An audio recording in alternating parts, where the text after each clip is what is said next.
कई बार ना कातिल हमारे आसपास ही होता है, हमारी नज़रों के ठीक सामने, लेकिन कानून के हाथ उस तक पहुंच नहीं पाते। आज की कहानी एक ऐसे ही कत्ल की है जिसे सुलझाने में पुलिस को 1-2 साल नहीं, पूरे 11 साल लग गए। और इसका जो सुराग मिला वो एक ऐसे सिग्नेचर से मिला जो किसी भी हाल में मुमकिन ही नहीं था। तो चलिए इस पूरी गुत्थी को समझने की कोशिश करते हैं। सोचिए, एक महिला जिसकी मौत हो चुकी है, वो अपनी मौत के 6 साल बाद प्रॉपर्टी के कागजों पर साइन कैसे कर सकती है? यही वो एक सवाल था जिसने इस बिल्कुल ठंडे पड़ चुके केस में दोबारा से जान डाल दी। तो ये कहानी शुरू होती है साल 2004 से।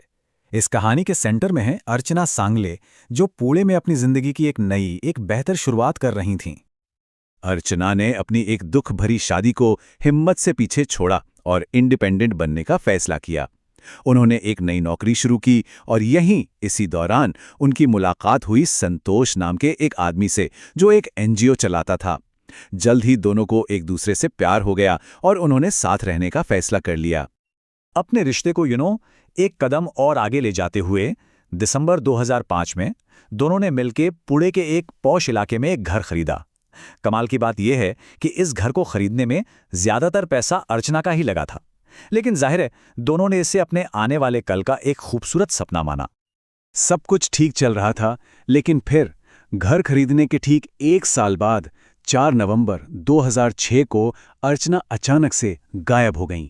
उनकी वो नई जिंदगी, वो सारे सपने, उन पर जैसे अचानक एक सवालिया निशान लग गया। अब जैसे ही अर्चना के गायब होने की खबर फैली, पुलिस तुरंत एक्शन में आ गई और बहुत जल्द शक की सुई सीधे सीधे 2 लोगों पर आकर टिक गई। और कुछ ही दिनों में जो सबसे बुरा डर था वही सच साबित हुआ। मच्छिंद्रगढ़ किले के पास एक महिला की लाश मिली, जिसकी पहचान अर्चना के तौर पर हुई।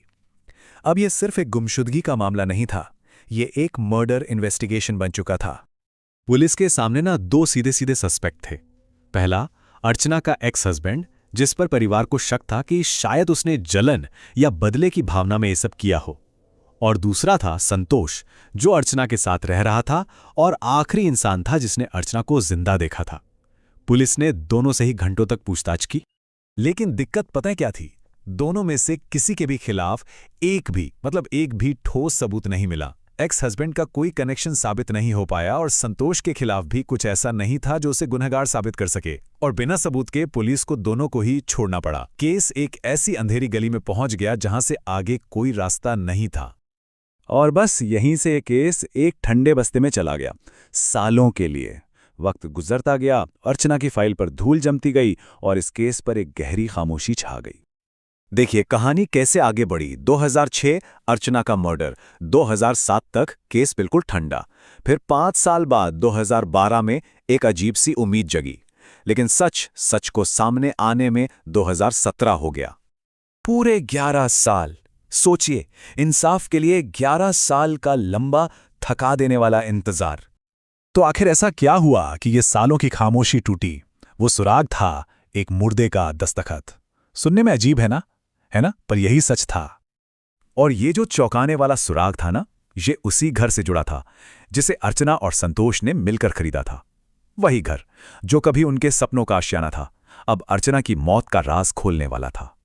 पुलिस को 2012 में पता चला कि वो घर, जिसके दोनों जॉइंट ओनर थे, अब पूरी तरह से सिर्फ संतोष के नाम पर है। और सबसे शॉकिंग बात, 6 फरवरी 2012 के इन ट्रांसफर पेपर्स पर अर्चना सांगले के सिग्नेचर थे। अब यहीं पर पुलिस का दिमाग चकरा गया। भाई, जिसका मर्डर 2006 में हो चुका है, वो 2012 में आकर प्रॉपर्टी के कागजों पर साइन कैसे कर सकती है? ये कैसे मुमकिन है? क्या ये कोई बहुत बड़ी साजिश थी? और बस प्रॉपर्टी के इसी फ्रॉड की परतें उधेड़ते उधेड़ते कत्ल के पीछे का असली सच, यानी लालच, सबके सामने आ गया। तो हुआ यह कि जनवरी 2017 में पुलिस ने संतोष को धोखाधड़ी के लिए अरेस्ट कर लिया। और फिर जो कहानी सामने आई वो हैरान करने वाली थी। संतोष ने अपनी ही एक दोस्त को अर्चना बनने के लिए राजी किया था। उसके नाम के नकली आईडी कार्ड बनवाए और फिर रजिस्ट्रार ऑफिस ले जाकर उसी से अर्चना बनकर साइन करवा दिए। अब देखिए, पुलिस के हाथ में धोखाधड़ी का पक्का वाला सबूत था। बस इसी सबूत के दम पर जब पुलिस ने दोबारा पूछताछ की तो 11 साल से जो राज उसने सीने में दफन कर रखा था वो उगल दिया। उसने मान लिया कि अर्चना का कत्ल उसी ने किया था। उसका प्लान एकदम साफ था, बिल्कुल 4 स्टेप्स में। पहला, अर्चना का भरोसा जीतो। दूसरा, उसी के पैसों से प्रॉपर्टी खरीदो। तीसरा, जब उस प्रॉपर्टी की कीमत बढ़ जाए और अर्चना उसे बेचने से मना करे तो उसे रास्ते से ही हटा दो, मतलब उसका मर्डर कर दो। और चौथा, नकली साइन करवा के पूरी प्रॉपर्टी अपने नाम कर लो। तो कत्ल की वजह सिर्फ और सिर्फ लालच। संतोष घर बेचकर मोटा पैसा कमाना चाहता था। अर्चना बीच में आ रही थी तो उसने अर्चना को ही खत्म कर दिया ताकि पूरी प्रॉपर्टी उसकी हो जाए। इतना ही नहीं, जांच में ये भी पता चला कि वो जो एनजीओ चलाता था ना, वो भी एक फर्जीवाड़ा था। वो उसकी आड़ में लोगों से पैसे ठगता था। मतलब उसकी पूरी की पूरी जिंदगी ही एक झूठ पर टिकी थी। अब सोचिए, इस केस में कातिल तो पहले दिन से पुलिस की नजरों के सामने था, एक प्राइम सस्पेक्ट था, फिर भी उसे पकड़ने में 11 साल लग गए। ये सवाल हमें ये सोचने पर मजबूर करता है कि कभी-कभी सच सामने होते हुए भी कितना गहरा और कितना दूर हो सकता है।